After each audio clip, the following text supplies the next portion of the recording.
तरह की रेस होनी चाहिए ताकि आने वाली नौजवान नस्ल इस तरह की सरगर्मियों में हिस्सा ले और अपने आप को फिट रखे और अपना भी नाम रोशन करे, मुल्क के लिए खेले, मुल्क का नाम रोशन करे। यह तकरीबन 5 किलोमीटर फासला था, मैंने 17 मिनट और 14 सेकंड में तय किया है।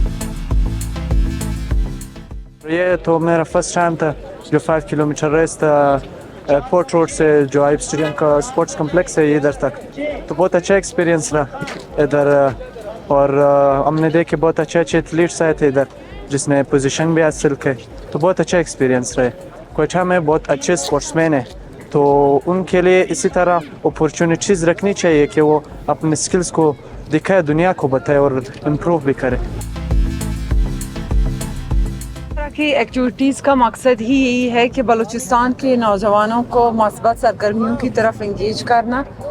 और आज जो ये इवेंट हुआ है रन फॉर फन और बलूचिस्तान की एथलीट्स के लिए, इस तरह के इवेंट्स इंशाल्लाह हर महीने होंगे। इसका शुरुआत जो है हमने कोयटा से किया है। इंशाल्लाह हमारी कोशिश होगी कि बाकी डिविजनल हेडक्वार्टर्स में भी हम जो है इसको प्रमोट करें, वहाँ तक ले जाएं।